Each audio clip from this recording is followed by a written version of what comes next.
So hello everyone, welcome to Civil Duo. So my name is Biddut Haldar. You guys know that I have recently cleared engineering service 2023.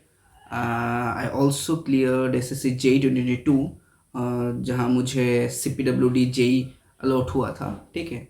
So आज का topic रहेगा कि how to attempt और how to get maximum marks okay in the SSC JEE mains. How should we approach towards the exam okay in the examination hall. ठीक है. तो इसमें से पहले बात तो ये बताता हूँ कि आप लोग को पता है कि उस वहाँ पर 100 क्वेश्चन रहेगा. Each question will have 3 marks, so total 300 marks and you have to complete that in 2 hours okay. And वहाँ पर नेगेटिव मार्किंग भी है -1. ठीक है. तो जैसे यहाँ पर 100 क्वेश्चन 2 घंटे में करना पड़ेगा, तो आप मान सकते हैं कि ये एकदम सिंगल लाइनर क्वेश्चन भी नहीं होगा. ठीक है. जैसे CCJ प्रीलिम्स में था, या फिर मान लीजिए कि इंजीनियरिंग सर्विस का जो प्रीलिम्स होता है वहाँ पर जो कुछ कुछ क्वेश्चन एकदम इजी होता है. ठीक है. सिंगल लाइनर क्वेश्चन भी कुछ कुछ होता है, तो वैसे एकदम सिंपल क्वेश्चन भी नहीं रहेगा. और गेट के तरह एकदम न्यूमेरिकल बेस लेंदी न्यूमेरिकल्स भी नहीं रहेगा. तो क्या होगा यहाँ पर मिक्स टाइप क्वेश्चन होगा. कुछ पार्ट होगा सिंगल लाइनर टाइप्स, और you can say that 1 2 3 along in the option 1 or 2 is correct, 2 or 3 is correct. इस टाइप का भी कुछ क्वेश्चन रहेगा. उसके साथ simple numerical means just formula based numericals भी कुछ हो सकता है, और उसके साथ थोड़ा लेंदी कैलकुलेशन भी हो सकता है. आप लोग एक्सपेक्ट कर सकते हैं मेंस में. ठीक है. रही बात अप्रोच सॉरी, अप्रोच कैसे करें एग्ज़ाम को. ठीक है. अब नॉर्मली क्या होता है कि यहाँ पर मिक्स टाइप क्वेश्चन है. ठीक है. तो आप लोग कोशिश कीजिएगा कि पहले जो थ्योरी टाइप क्वेश्चन है उस सबको पहले अटेम्प्ट करें. Theory type question means start करिए शुरू से. अब थ्योरी टाइप जो क्वेश्चन है जो देख के ही आंसर हो जाएगा, डायरेक्ट टिक करके आप निकल सकते हैं, उस टाइप का क्वेश्चन. या फिर वेरी स्मॉल न्यूमेरिकल्स जो एकदम फार्मूला बेस्ड है, जिसको आपको पता है कि बस फार्मूला में डेटा पुट करेंगे एंड आंसर आ जाएगा कैलकुलेटर के हिसाब से. तो वो सब भी एक ही फ्लो में कर लीजिए. ठीक है. और उसके साथ क्या सिंगल लाइनर क्वेश्चन भी जो है वो सब अटेम्प्ट कर दीजिए. नाउ रही बात थ्योरी क्वेश्चन में भी कहीं कहीं पर आप अटक सकते हैं. अटक सकते हैं इन द सेंस ऑफ कुछ ट्रिकी टाइप क्वेश्चन जहाँ पर थोड़ा दिमाग लगाना पड़ेगा या फिर सोचना पड़ेगा. ठीक है. तो इस टाइप का क्वेश्चन को आप मार्क फॉर रिव्यू कर सकते हैं फॉर दैट टाइम, जो आप लोग को बाद में आके वो सब सॉल्व करना पड़ेगा. ठीक है. सेकेंड क्या है कि ये फर्स्ट स्टेप में आप लोग पूरा theory type question, single liner question and small numericals आप लोग कर लीजिए. पूरा पेपर को एक बार देख लीजिए. उसके बाद क्या थोड़ा जो कंसेप्चुअल क्वेश्चन है जहाँ पर थोड़ा दिमाग लगाना पड़ेगा. ठीक है.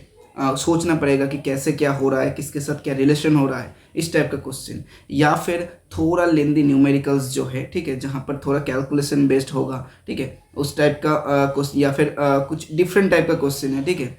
उस टाइप का क्वेश्चन आप लोग अप्रोच कर सकते हैं सेकेंड फेज में. और थर्ड फेज के लिए बचे रहेगा क्या, उससे पहले बताता हूँ कि आप कोशिश करिएगा कि मैक्स टू मैक्स आपका पेपर 10 से 15 मिनट पहले हो जाना चाहिए, मोर और लेस जितना आपको आता है. ठीक है. बाकी उस 10-15 मिनट में क्या करेंगे, 10-15 मिनट में आप फिर से एक बार क्वेश्चन पेपर को देखिए. कुछ कुछ क्वेश्चन रहता है जो नॉर्मल एप्टीट्यूड बेस्ड क्वेश्चन होता है. लाइक ASC में हर एग्जाम में कुछ कुछ ऐसा क्वेश्चन होता है जिसका डायरेक्ट फॉर्मूला भी आपको नहीं आता है, जिसका डायरेक्ट कंसेप्ट भी नहीं आता, लेकिन उस क्वेश्चन के अंदर ही उसका ट्रिक छुपा रहता है. एप्टी बेस्ड क्वेश्चन होता है, तो उस क्वेश्चन को देख के लगता है कि हाँ ये नहीं बनेगा, लेकिन अगर आप उसको थोड़ा सा सोचेंगे, थोड़ा टाइम देके, तो आपको लगेगा कि ये भी बन सकता है. ठीक है. तो उस टाइप के क्वेश्चन को आपको लास्ट के 10-15 मिनट में करना है. या फिर कुछ क्वेश्चन जहाँ पर आपको पता है कि इसका प्रोसेस क्या होगा, लेकिन आपको पता है कि ये भी कि इसका कैलकुलेशन थोड़ा लेंदी होगा, या फिर गलती हो सकता है, या फिर थोड़ा ज़्यादा कंसेप्चुअल है. ठीक है. या फिर आपको फॉर्मूला थोड़ा याद नहीं आ रहा है, इस टाइप का, तो आप लास्ट में वो सब अप्रोच कीजिए. ठीक है. और ऑलवेज अटेम्प्ट तो मैक्सिमम करना ही है, लेकिन इसका मतलब ये एकदम नहीं है कि random guess. Always avoid random guess. ठीक है. हाँ, लेकिन ये भी बात है कि आप लोगों को पता है कि अटेम्प्ट तो इम्पोर्टेंट है, तो 50-50 चांस आप ले सकते हैं. बहुत सारे क्वेश्चन ऐसा होता है जहाँ पर क्या होगा कि आपको पता है कि ऑप्शन 2 और 3 नहीं होगा, क्योंकि क्वेश्चन के हिसाब से ही पता चल रहा है ऑप्शन 2 और 3 नहीं होगा. ठीक है। बाकी रहा 1 and 4। अब 1 and 4 में आप कभी कभी मैंने ये नहीं बोल रहा कि हर क्वेश्चन में ये अप्लाई कीजिए, लेकिन हम लोग कभी कभी 50-50 चांस भी ले सकते हैं।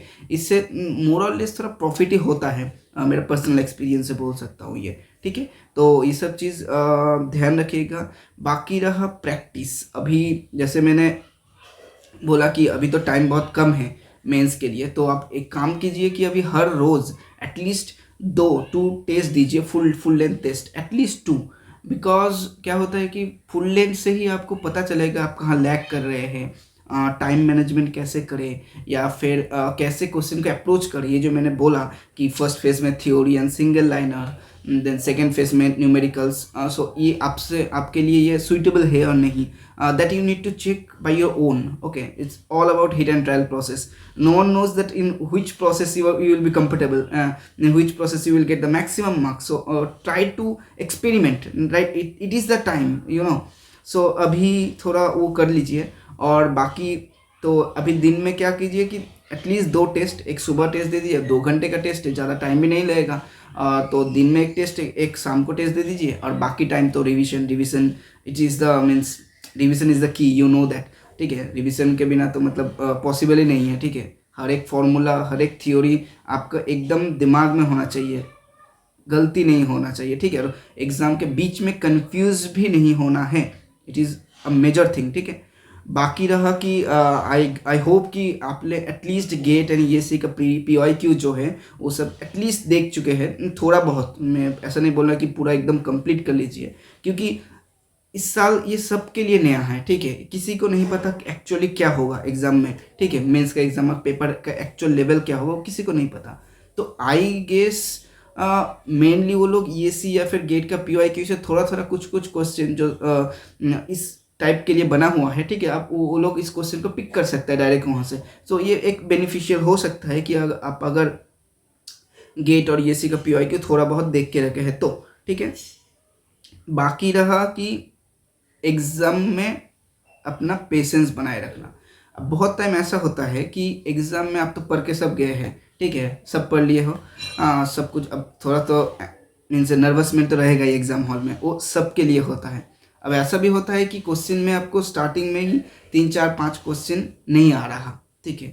तो उस टाइम में पैनिक नहीं करना है। अगर क्वेश्चन हार्ड है तो सबके लिए हार्ड होगा। इवन मेरा पर्सनल एक्सपीरियंस से ये मुझे लगता है कि अगर क्वेश्चन टफ है तो उसमें रिजल्ट अच्छे आने का चांस भी बहुत ज़्यादा हो जाता है, क्योंकि इजी क्वेश्चन तो सब बनाएगा, लेकिन टफ पेपर में जो डिजर्विंग कैंडिडेट्स है वो लोग डेफिनेटली अच्छा मार्क्स करेगा, अच्छा स्कोर करेगा, रैंक भी अच्छा आएगा। सो एग्ज़ाम का पेपर अगर टफ भी लग रहा है आपको तो एकदम पैनिक मत कीजिए। अगर टफ पेपर है तो एक्यूरेसी पे ज़्यादा ध्यान दें, ठीक है। अटेम्प्ट से ज़्यादा एक्यूरेसी बहुत ज़्यादा इंपॉर्टेंट हो जाएगा टफ पेपर के लिए। लेकिन अगर पेपर आपको लग रहा है कि बहुत ईजी है, सब बनाएगा, ठीक है, तो इसमें भी ज़्यादा सोचना नहीं है। तब उस टाइम में एक्यूरेसी उसके साथ साथ अटेम्प्ट दोनों ही बहुत इंपॉर्टेंट हो जाता है उस केस में, ठीक है। बाकी तो और तो बोलने का कुछ है नहीं, लेकिन आप लोग अगर कोई डाउट है या फिर कोई क्वेश्चन है तो आप कमेंट बॉक्स में लिख सकते हैं, या फिर आप लोग हमारे साथ टेलीग्राम ग्रुप में भी ज्वाइन कर सकते हैं। सिविल डुओ जो हम लोग का टेलीग्राम ग्रुप है, आप वहाँ पर लिंक मैं डिस्क्रिप्शन में दे दूँगा, ठीक है। So all the best. अभी एकदम टाइम वेस्ट नहीं करना है, क्योंकि अभी बहुत क्रूशियल टाइम है ये, ठीक है ना। Just give your 100%, because everyone is giving your 100%, so you have to get selected. That's so you need to be very careful and very strategic about your preparation. So all the best.